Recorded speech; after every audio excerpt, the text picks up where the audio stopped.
So I know today is supposed to be a character examination day, but I've told you guys many times, I'm a huge history nerd. I love learning about the various aspects that really formed humanity, what got us to where we are today, and what influences our history. And of course, a huge part of that is war. We're the only species we're aware of that wages large-scale warfare, except for ants. Ants actually have wars. That's pretty cool. And what I'd like to actually do here is an examination of one of the most interesting, tactically brilliant, and important battles from the ancient world, the Battle of Cannae. I'm sure some of you are aware of this. Maybe you've heard the dates, maybe you've just heard the context about it, but I don't like the way we typically teach history. We teach it as a series of events with no context in between, when in reality, history should be taught as a narrative. It should be taught like these books I talk about every day on this channel. It's such a mistake that our history books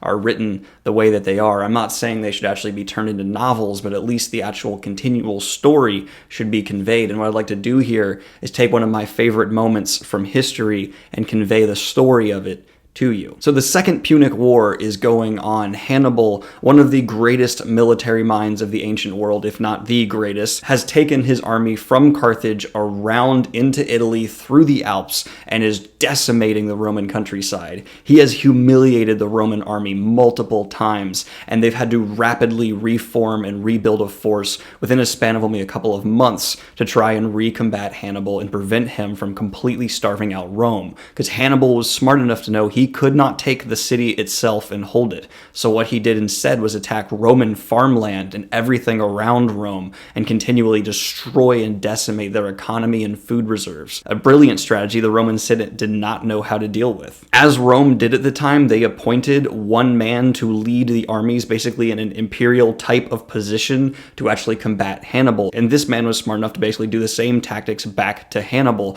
preventing him from refueling his food lines. And this was quite effective. The problem was it wasn't a quick result. It took time, and the Senate was not happy. They pushed him to actually engage Hannibal in the battlefield, something that has proven to be a mistake in the past, and this series of events led to the Battle of Cannae. The Roman Senate rebuilt and reforged a Roman army ridiculously quickly, one that dwarfed the size of Hannibal's. Hannibal had about 50,000 men terrorizing the countrysides of Rome, and Rome put up an army of nearly 90,000 to track him down, nearly 2-to-1 odds, an almost guaranteed victory for the Romans if they had a head-on collision, and they forced one at Cannae. You had 90,000 incredibly well-supplied Romans lining up on the battlefield to engage the Carthaginians. Hannibal had a tired but experienced force of soldiers who had been far away from home and definitely wanted to return. Hannibal willingly engaged these 90,000 Romans, setting up his men in a very interesting formation, a thin middle line with wider sides, something that seems counterintuitive on a battlefield. You need the center of your force to stand strong and not buckle. The Romans engaged the Carthaginians, sending in as many of their troops as they could, trying to just wash over the Carthaginian army. But what happened was Hannibal's center did buckle, but the sides began to encircle. Now, this strategy is well known now, but at this time in the ancient world was not really seen before. What happened was the Carthaginian army surrounded and compressed the Roman army, basically preventing them from being able to have an effective retreat and tightening into the point where Roman soldiers could barely lift their arms. They couldn't fight back because the Carthaginians just physically pushed them into such a small space. And then Hannibal let his archers loose for hours. This is known as one of the bloodiest battles of the ancient world because almost no Roman men lived. The entire army of nearly 90,000 was decimated, and Hannibal only lost 5,000 men. Nearly 100,000 men died on this day, and only a small fraction of it was from the Carthaginians. Because he was so brilliant, he knew the Romans liked their tight formations, so he decided to tighten it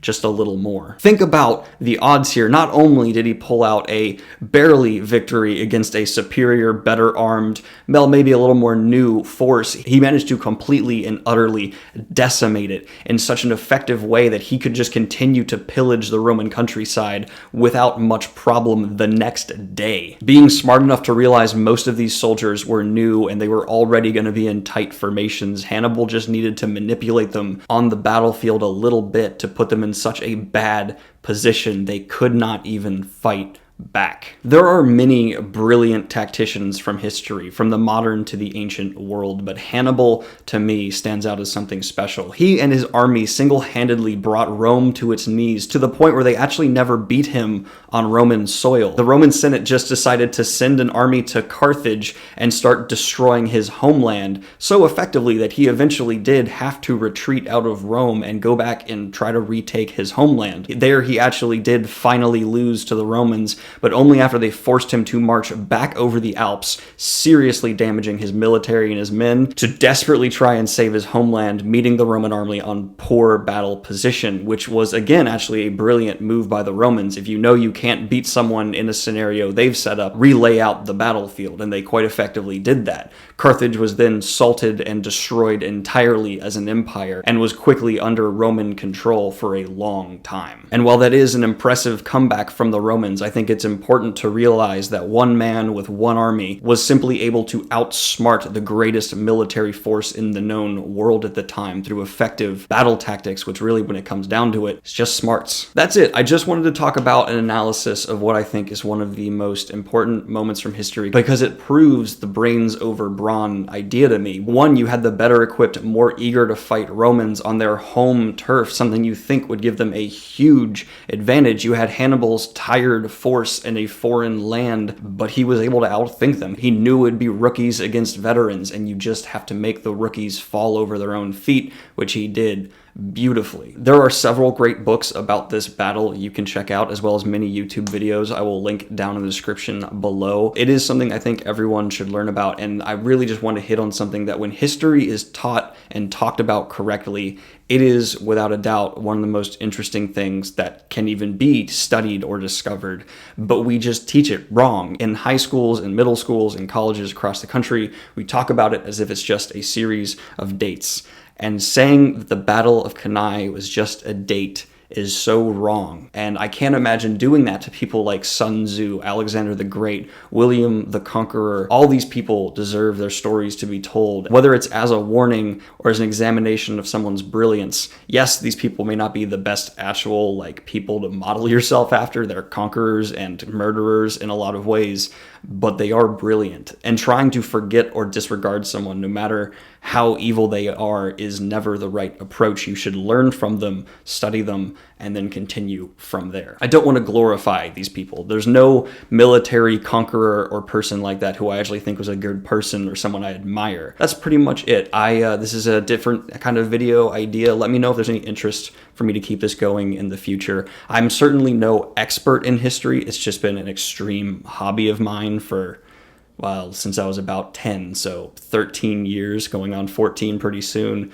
and I'm in love with it. So let me know what you think down below. What's your favorite moment in history? What are your favorite battles or philosophical moments or discoveries? Let me know, because the Battle of Cannae is certainly not my favorite of all time. It's just one that I think anyone could be interested in, so I decided to kind of kick off this series with. I hope you guys are having a good one. If this is popular enough, I still will do character examinations. I will just alternate between character examinations and versus videos on Wednesday, and then I will make Tuesday the de facto here's a cool moment from history video that we can talk about. Thank you guys very much. Like and subscribe if you have not already. Hit the Patreon if you want to support the channel and what I do here. Everyone on my Patreon will actually be getting a bonus video very soon that I think you will enjoy. Have a good one, y'all. Peace.